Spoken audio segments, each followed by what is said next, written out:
Do you understand the words that are coming out of my mouth? Quiet, numbskulls, I'm broadcasting. Can we get serious now? One thing that did happen during the 60s was some music of an unusual or experimental nature did get recorded and did get released.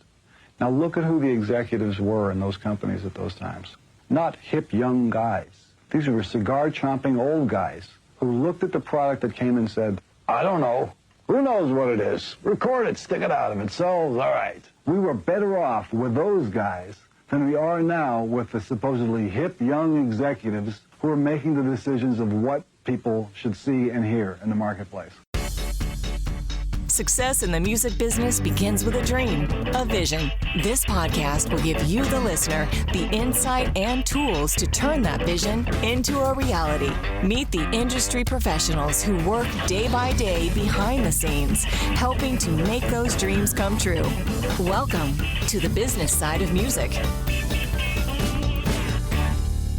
In the studio with us today, all the way from Las Vegas, John Kohl, who's the co-founder and CEO of TuneGO. We've had him on the show in the past, but we actually get him in the studio this time. Welcome to the show. Thank you. It's great to be here. And you brought your entourage with you. Yes. We just finished up a conference, and it was great. The 2 days that my wife and I were there, I could not believe the number of people in attendance and how young they all were. Yeah. It made me feel old. No, it was great. There was a lot of energy there. That was one thing that was really exciting was, we were joking that it was almost like when the recess bell rings and all the kids go crazy to go out to recess because everyone's been cooped up so long. And it was just a lot of energy, a lot of excitement. So it was fantastic. We went to some panels and, in the 4 decades that I've been in this business, I thought I had learned it all. I found out there were things I couldn't even begin to fathom. And some of that we're going to talk about today, which is what your company TuneGO does. And the one topic of discussion that the panel that my wife and I went into, and when we came out, I was kind of like just glazed over, is NFTs. And that's such a hot, will we call it a commodity these days? Or what is an NFT? Let's start there. I think it'll probably get there. Yeah. Technically, it's a non-fungible token. Right, which is what? I keep hearing that. How would you describe a non-fungible token? Think of it like a deed of trust, or like your title. Okay. It's a certificate of authenticity that points to art or music, and it says that I am the owner of that thing, whatever it is. Okay. And nobody can take that away from me because it's on the blockchain, which is immutable. So no one can dispute the fact that I am the owner of this piece of art. Kind of like, think of baseball cards. Mm-hmm. As we were growing up, you're collecting baseball cards, Pokemon cards. That's the physical kind of version of an NFT, if you will. If you have a limited edition Pokemon that's a one of whatever, the NFTs are the digital version of that. Gotcha. What are we doing these days? And maybe we should back up a little bit. What is TuneGO doing these days that really separates you from the rest of the herd out there working with the NFTs?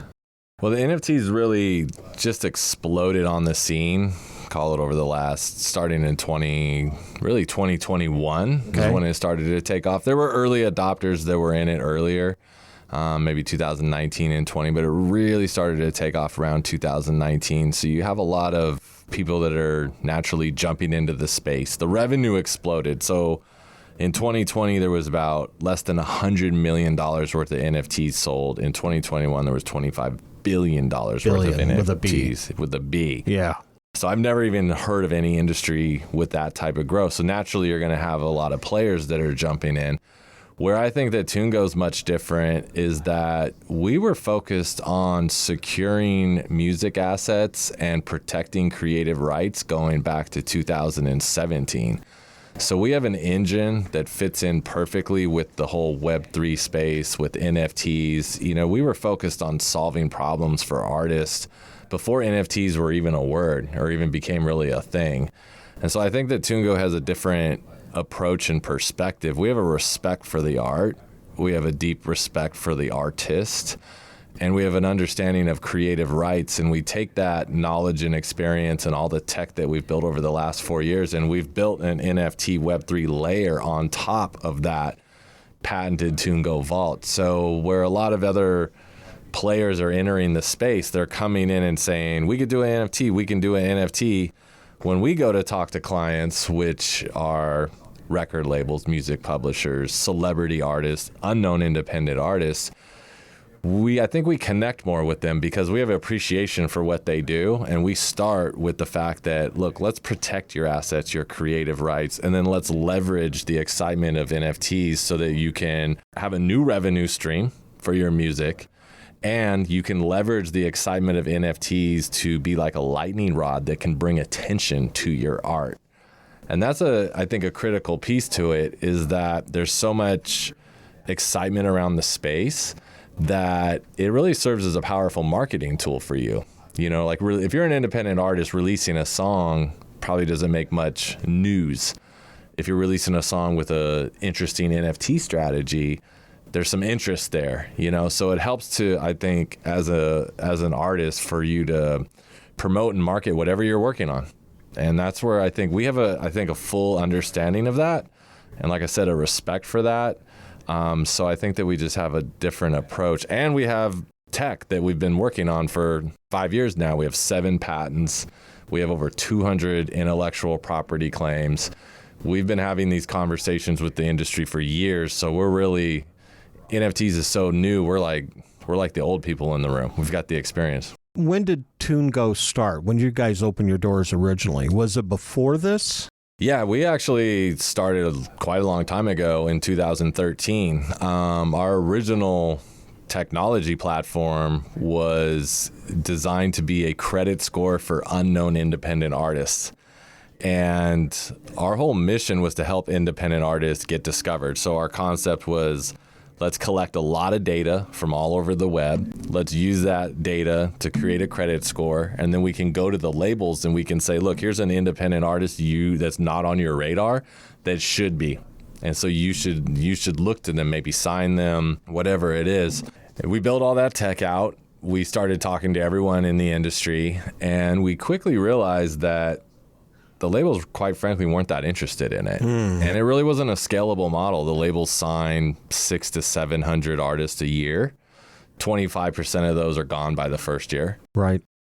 And the labels really like artists to bubble up through their networks, you know, through sources they trust. And so it just wasn't really a scalable business model. But what was really great from that is we talked to every independent artist we could, every producer, every engineer, every label executive, publishers, A&R people, and we learned this real perspective. And then there was a light bulb moment where we learned that, look, the real problem is the metadata problem. And by that, we mean the metadata equals creative rights equals how you get paid.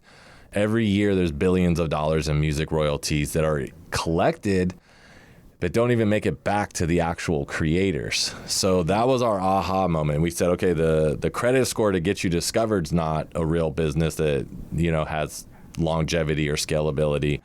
But solving that $1 billion royalty problem, that's a real problem. And then that's when we built our TuneGO Vault, which was designed to solve that problem and collect those royalties and put them back in the hands of the creative universe. And so fast forward to today, NFTs to me is the natural evolution of that, of creative rights management. There's so much fundamental value that's not even being realized right now with NFTs. Like everyone's focused on the art and the big drops and the Bored Apes and things like that. And, you know, a lot of times there's reason to, you know, they're exciting. There's a lot of money involved. But to us, the real fundamental value of Web3, and when I say Web3, I mean blockchain, crypto, NFTs, metaverse. The real fundamental value is the management and the transparency and the immutability of being able of these creative rights, being able to manage your creative rights. I was going to ask you that when you talk about, because TuneGo's a Web3 tech company, so you're encompassing all of those, I don't know if we'd call them platforms or avenues, especially when you mention like cryptocurrency. I notice I can go into the gas station now and they have cryptocurrency ATMs. And did we even think that would exist a year or two ago? The tech nerds did, and I say that affectionately. Right. No, I get it. I get it. The real world didn't. So I think now we're in a stage where it's starting to leak into the real world with these types of use cases and applications like you mentioned. I think the first ever real world vendor that took a crypto payment was some pizza place in New York that I think sold a $5 piece of pizza for some amount of Bitcoin, which probably ended up being worth thousands or tens of thousands of dollars some at some point. But I think he was like the first real world vendor with some pizza shop. But yeah, no, there's real value of it. So it's starting to go from the insider tech community into real world applications. You're talking to an old label guy. We really, as an industry, as a record industry, and I think very few are going to disagree with me, we struggle with new technology. When iTunes came about, I mean, we looked at Napster and didn't take it seriously. Right. And then when iTunes came along and you had digital downloads instead of physical product, whether it be CD, cassette, or vinyl, we really, I think, for a while, a brief moment, looked at it as a passing fad. Do you think that sector, the record companies, as you said, they weren't interested? Do you think it was A, they didn't maybe understand it, or B, they didn't think it was going to stick around? For our original model of the credit score, I think they understood it. I just don't think they saw the value that we saw in it. Gotcha. For Web3, I think your Napster analogy is actually really interesting because you're right.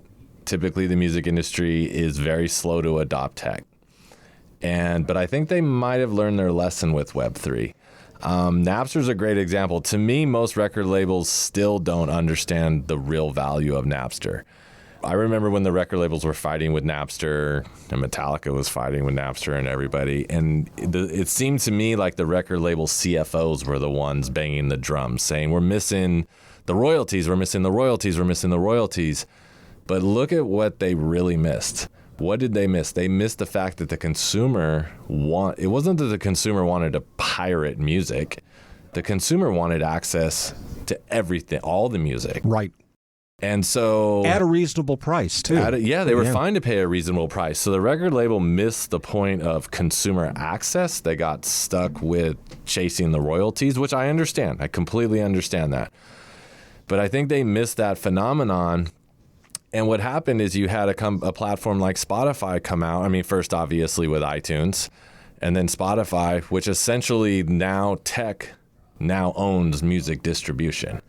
If the record labels understood the real value of Napster, they didn't have to give away 30% of all the revenue to Apple, to Spotify, to all these other streaming players. They let distribution slip through their fingers because they didn't really see that the consumer just wanted access to music at a reasonable price. Right. I was a consumer at that time. I wasn't in the music industry. I could not stand spending, before Napster, $15 for a CD when I wanted 2 songs.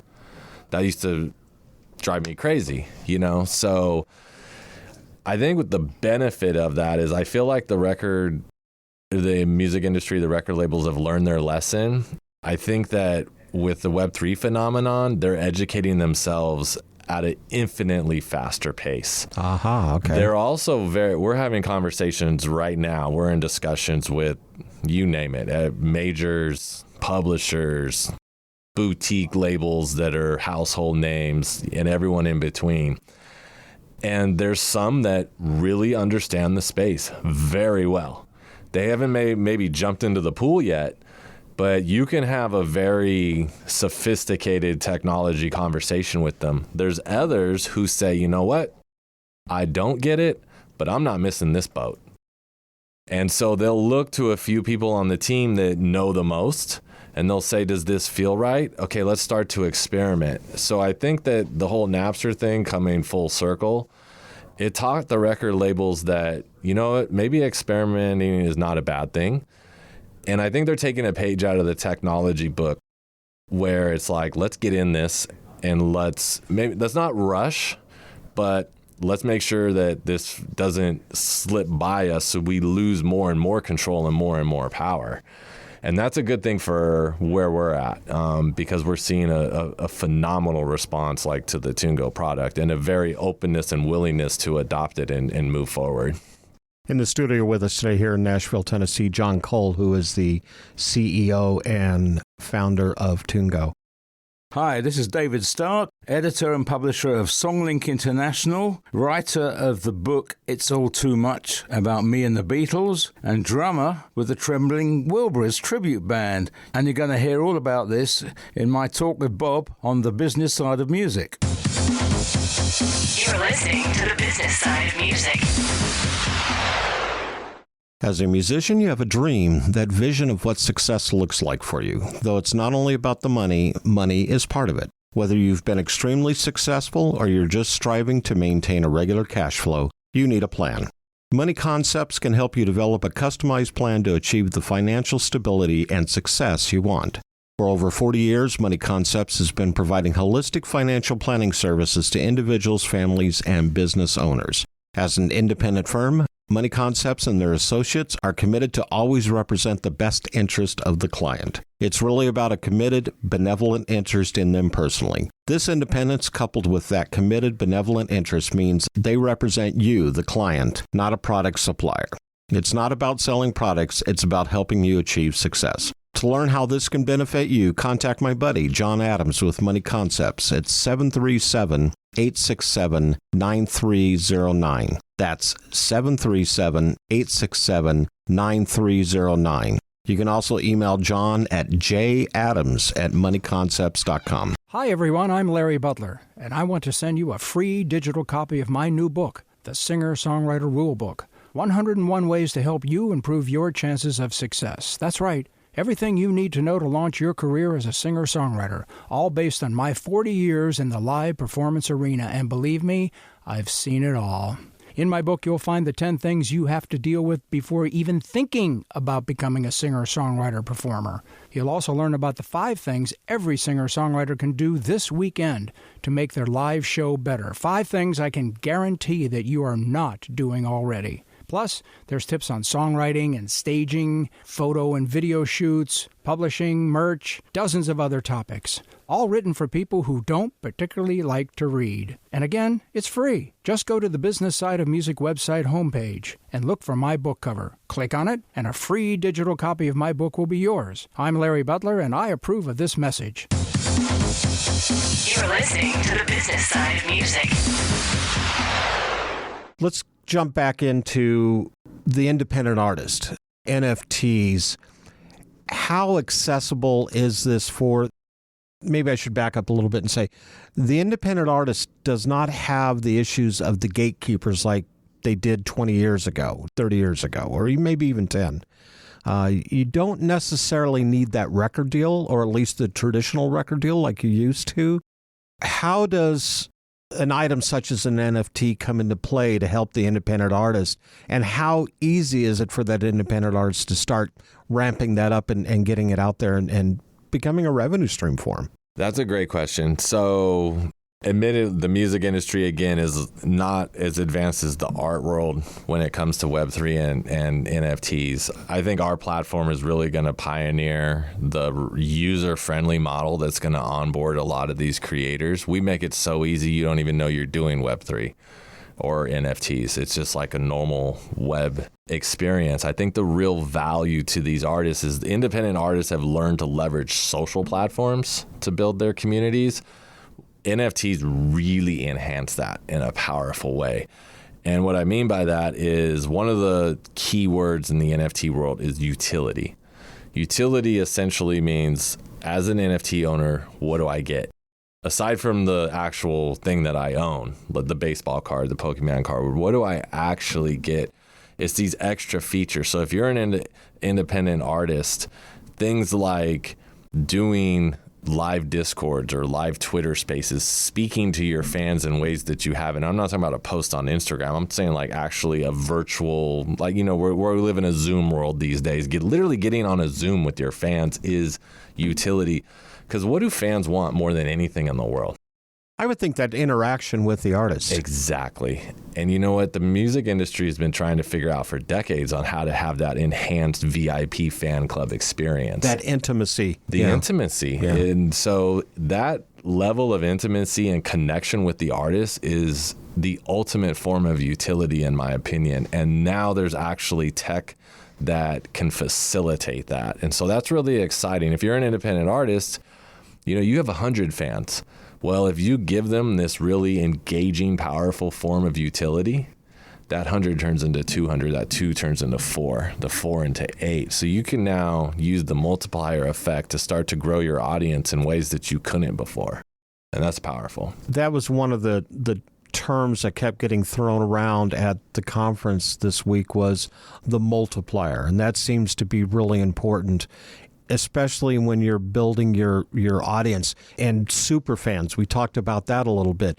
Correct me if I'm wrong, but I think that's where NFTs can come into play, especially with your super fans. 100%. So this is interesting.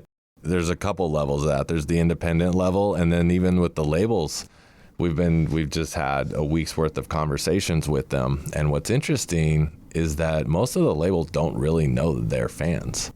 Spotify knows their fans.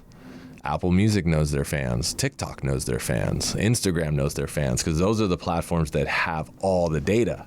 Right. They may know bits and pieces of it. Spotify gives them access to some information, but they don't have all of the data. They don't have the depth of analytics that those platforms do. Exactly. Right. And so what NFTs or Web3, blockchain, all that does is it finally creates that avenue directly between the creators and the end user. And once you create that direct connection, what you get to see via the NFTs and Web3 is who are your casual fans, who are your serious fans, and who are your super fans.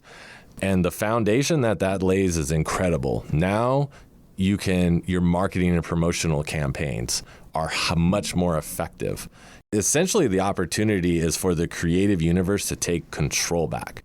Like right now, I would argue that big tech has control. They own all the distribution. They're where all the eyeballs are. Web3 gives you an opportunity to transfer those eyeballs from Web2 to your Web3 platform. You own your IP. You then now have direct distribution with them, which gives you a lot of power. You now actually, for the first time ever, will have control over your customer relationships, and that's invaluable. We had Sarah Fleshner from 362 Entertainment on our show a few months back, and that was one of the things that we talked about was, especially with Facebook, Twitter, any of those social media platforms, you don't own that real estate. And if somebody flipped a switch tomorrow and it went away, what would you do? Yeah, you would literally be at ground zero, starting over. Yeah. So the NFTs, from what I understand, circumvents that a bit. You're actually creating almost a parallel universe to social media. You're 100% right. I mean, what is the entire foundational building blocks of Web 2? I get to join your platform for free. In exchange, you own my data. That's what nothing in return. That's what every Web 2 platform is built on. Facebook, Instagram, everyone, it's free. It's free. No, it's not. It costs you your data. They know everything about you. That's how we've all had it where we're walking around. You talk about something and the ads show up on your phone. You didn't even search it yet. They own your data. Web3, like you say, circumvents that and creates that freeway connection directly between the creators who own the IP and the end user. And that's going to change the world forever, and in my opinion, for the better. It was kind of scary when you said that, because my wife and I have sat in the living room having a conversation, and we'll look at our phones and an ad has, hey, let's talk about renting a cabin in Gatlinburg or Pigeon Forge. And there's all of a sudden all these cabin rentals or, hey, I need to order this item on Amazon, and it shows up on Amazon. Right. That's really scary technology. Yeah. We're not seeing that with NFTs. No. I mean, the whole point of NFTs is decentralized. Yeah. So where right now everything is centralized and controlled. And like you said, if something takes down that ship, everything goes down with it. You mentioned, the baseball cards or the Pokemon cards. Are NFTs, is that a collectible item? Is that something you could trade like you would with baseball cards? 100%. So It has value. That value either goes up or down over time, hopefully up. And then you as the NFT owner, because you are the owner, just like if I bought a rookie Babe Ruth card, I am the owner of that rookie. I may not have the rights to duplicate that image. Someone owns those rights of the image of Babe Ruth. I still own that Babe Ruth card. If I go to a collector and put it up for sale, the collector pays me. Same thing in the NFT world. So like with Tungo's marketplace, for example, you could buy collectibles related to music, and then you can trade and sell those on a secondary marketplace. Now, what to me is so amazing about what NFTs bring to that aspect, the secondary sales, is that there is a royalty that every single sell of that NFT, there's a royalty that goes back to the original creator. The creator of that NFT. The creator of the NFT. And that's amazing. If you think about it, think about how many centuries we have been selling art, sculptures, art. Artist makes a beautiful canvas. I sell you a painting. You have that painting over your fireplace for 20 years. You go that now that painting goes up in value. You then sell that painting. What do I see as the painter? Nothing. You don't see anything. Nothing. You get all of the revenue because you were the one who owned that painting.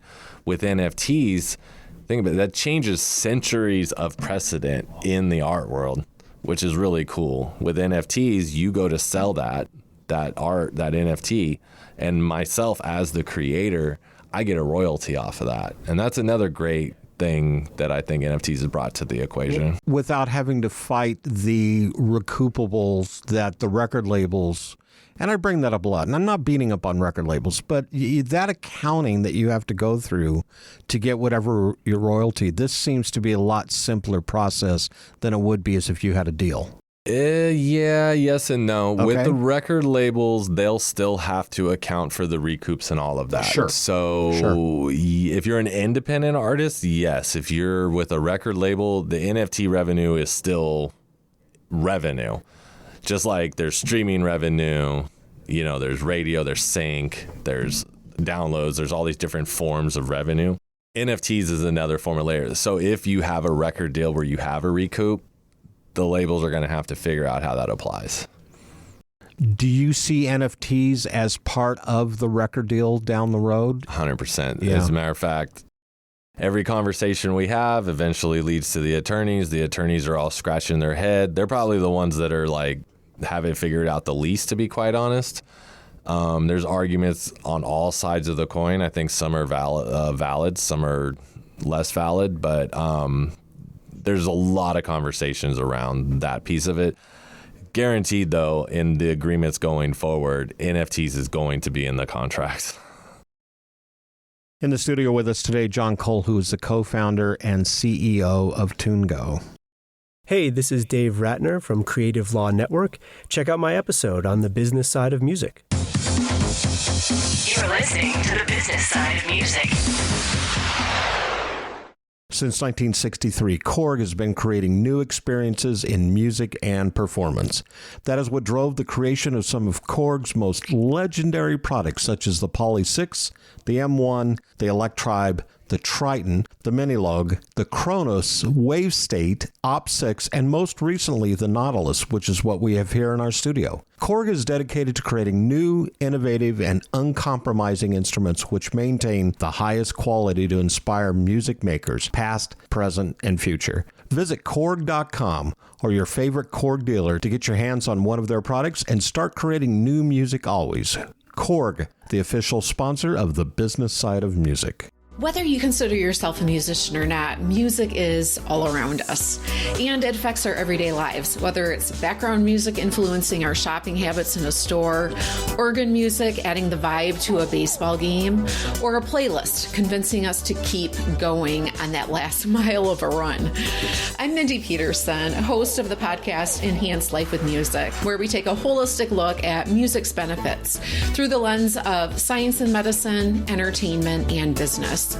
You can find me and Enhance Life with Music at mpetersonmusic.com/podcast or wherever you get your audio. You're listening to the business side of music. I read something this morning that I found interesting. Madonna is now selling NFTs, and this one is kind of an interesting project for her because it's a video of her giving birth to a tree, life. You know, she's kind of the Mother Nature thing. That's not your typical musical NFT. Is how broad of a stroke of a paintbrush can this art be that would be attached to an NFT? So to date, it's typically been something like that. They haven't really fallen into what I would consider the music use cases. It's been, and that's one reason that the music industry has been a little slower to jump in. Because how do you take an artist with their music and then everyone applies NFTs to art? At least last year they did. And so now you have to bring in an artist and all these other things. I think that's what's gone on over the last year. I think where the industry is going to go is that it's going to fall in line with more of what we would consider a normal use case, meaning music, you know, we bought for $15 a CD or whatever it is in vinyls, and then you had $1 a download, then you pay $10 for unlimited music on streaming. I see the music industry falling more into those lanes. Then now if you bring in art and all that, it's going to have value along with it, so that's still going to apply. But I see this going more into a mainstream element where it's going to be what consumers are more used to. You'll always have those art pieces, but the music industry, I think, is just going to fall in line with more volume. A lot more music's going to come out without the art. Do you think this is limited to just, and you use the word art, and we could say music is art. Sure. in its own world. Do you see NFTs being a bigger picture than just a visual piece or something you would listen to? Are there other ways that can be attached? Yeah, so where I see it going is I see the NFTs ultimately being what manages the creative rights. So what do I mean by that? Now you have marketplaces like Splice, for example, that sells samples or licensed samples from a producer to other producers who then put it into a beat, who ultimately bring in songwriters, who ultimately make it a song.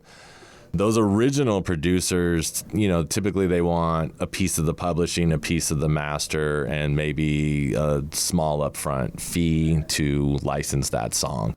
That can all be managed. Right now, that's all very complex.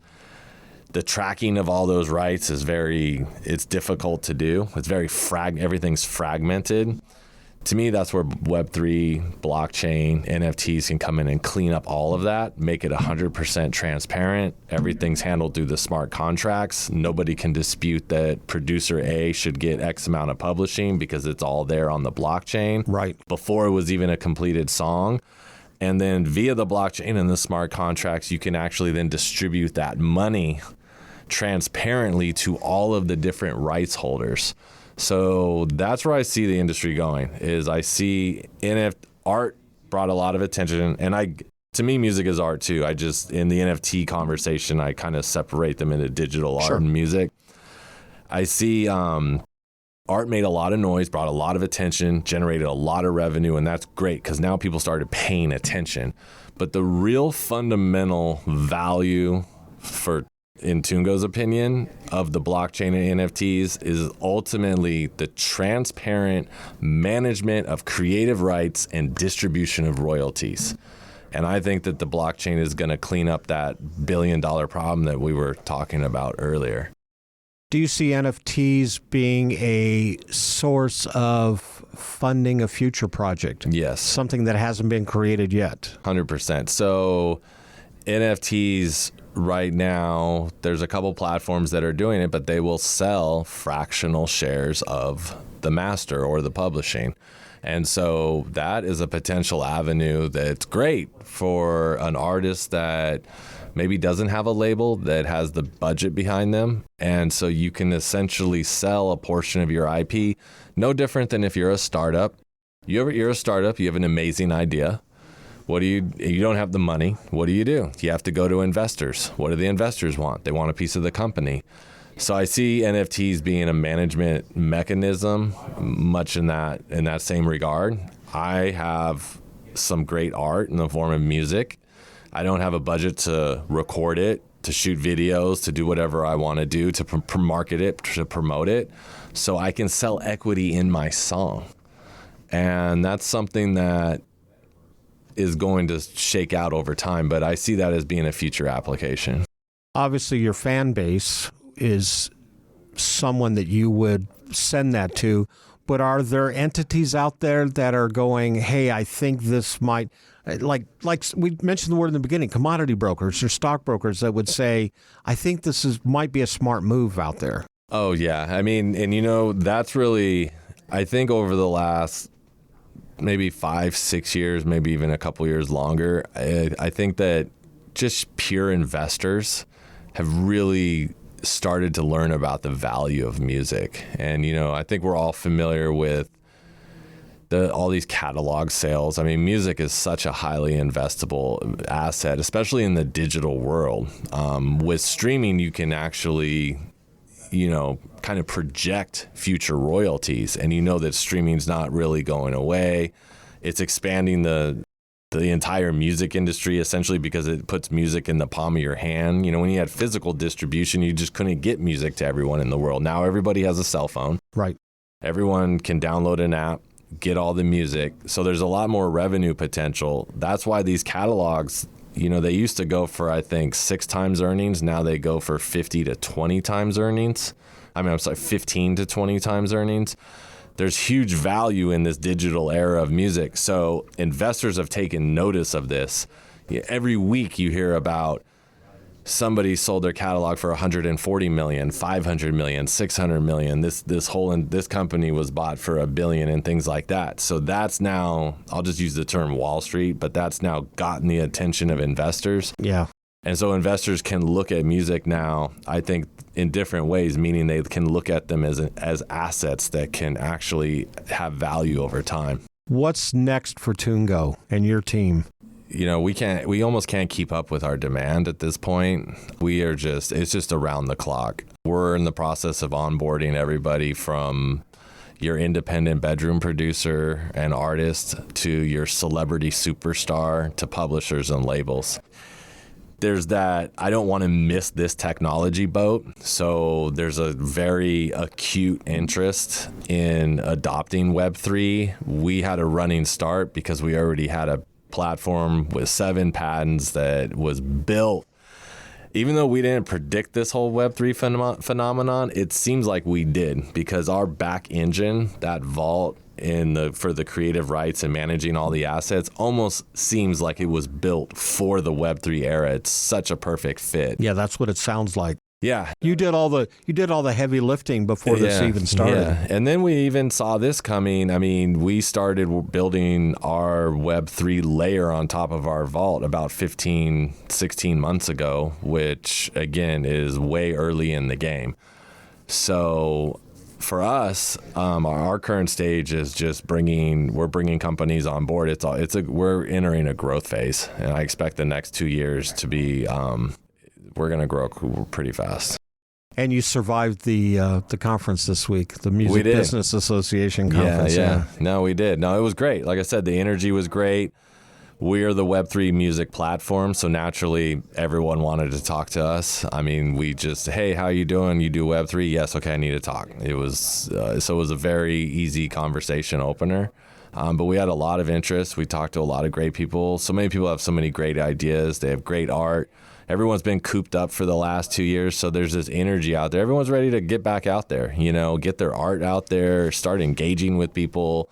And Web3 facilitates a lot of that. So timing is everything. We're in the right place at the right time.